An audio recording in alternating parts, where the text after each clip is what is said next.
Hello students, I am Milind sir and welcome to you my YouTube channel Milind Academy. Dear students, today we are discuss important lessons warming up from standard 10th subject English and the name of this lesson Be Smart. आज आपण इयत्ता 10वीच्या बी स्मार्टचा warming up मधील chit chat मधील जे काही questions आहेत त्याचे answer बघणार आहोत. So students, before watching this video, please subscribe the channel.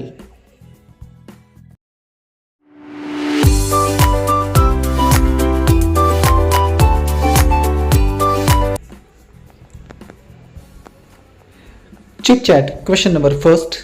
Planning your career is not an easy task. व्यवसायाचे नियोजन करणे हे काही सोपे कार्य नाही. But we can reduce the distress by making a proper choice in planning a career. पण आपण योग्य निवड करून त्यातील तणाव कमी करू शकतो. If we do what we love to do, journey becomes smooth and leads to success. एखादी आवडणारी गोष्ट जर व्यवसाय म्हणून स्वीकारली तर प्रगतीचा मार्ग सुरळीत होतो व तो यशाकडे नेतो. The following diagrams shows the importance factors to be considered while choosing a career. पुढील आकृती तुमचा व्यवसाय निवडताना विचारात घ्यावे लागणारे महत्त्वाचे घटक दर्शवतो. Discuss which factors you regards as importance. त्यातील कोणते घटक तुम्ही महत्त्वाचे मानता त्याची गटात चर्चा करा.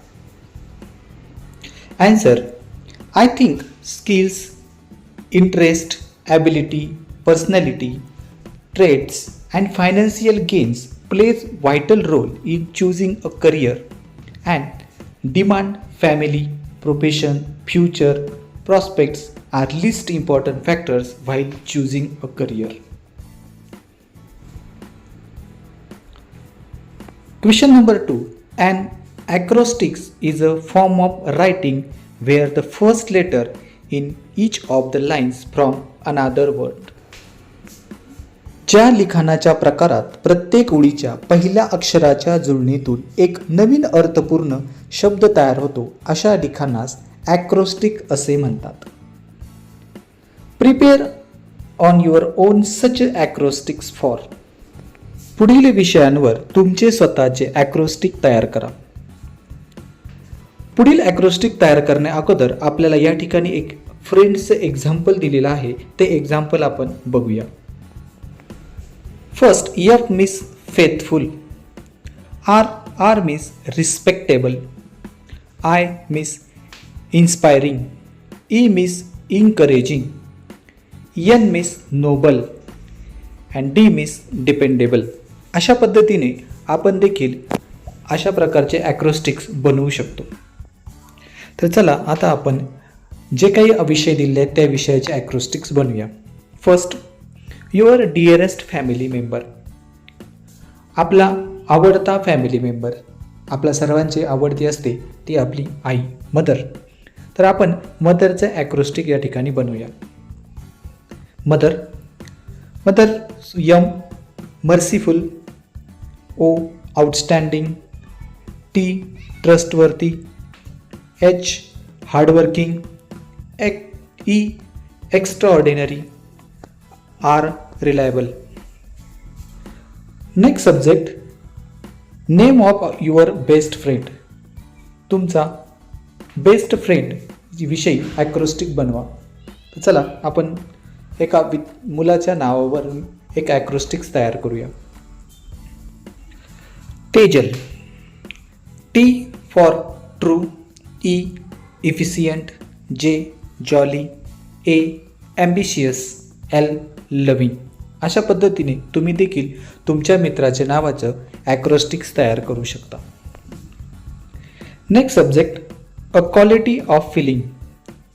भावनांची वैशिष्ट्य याच्यातील एखादा शब्द घेऊन आपण ॲक्रोस्टिक्स तयार करूया.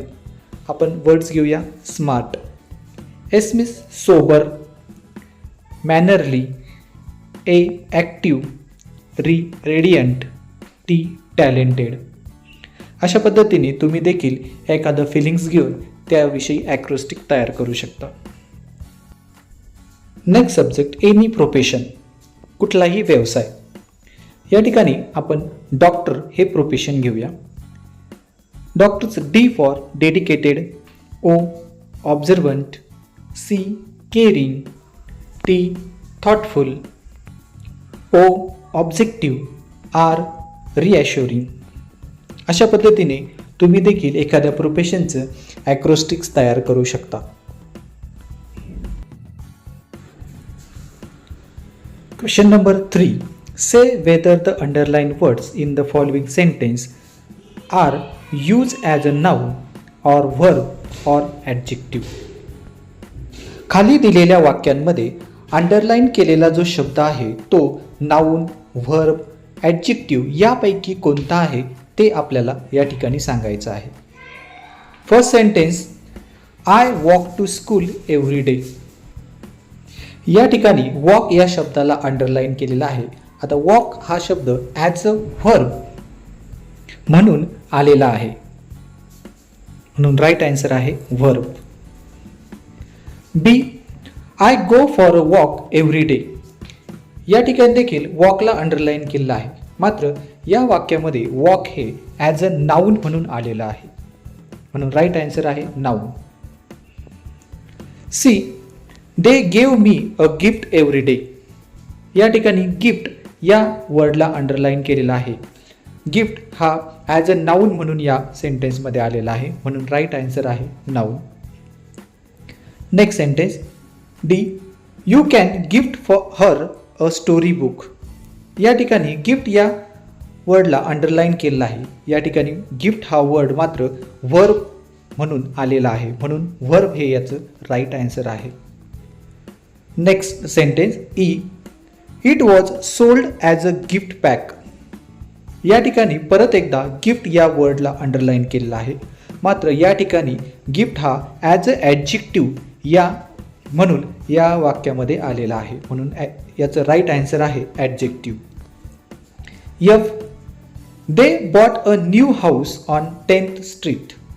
या ठिकाणी न्यू या वर्डला अंडरलाईन केलेला आहे. या ठिकाणी न्यू हा वर्ड ॲज अ नाऊन म्हणून आलेला आहे, म्हणून याचं राईट आन्सर आहे noun. Next sentence, G, the water tank leak a lot. या ठिकाणी लीक या वर्डला अंडरलाईन केलेला आहे. या वाक्यामध्ये लीक हा वर्ड ॲज अ व्हर्ब म्हणून आलेला आहे, म्हणून याचं राईट आन्सर आहे व्हर्ब.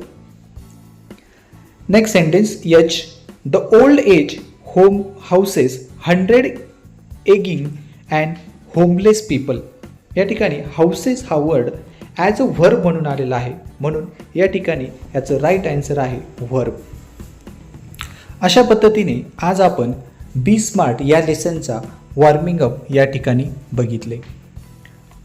जर तुम्हाला हा व्हिडिओला आवडला असेल तर या व्हिडिओला लाईक करा आणि आमच्या चॅनलला जर अजून सबस्क्राईब केलं नसेल तर सबस्क्राईब करा, शेअर करा. थँक्यू.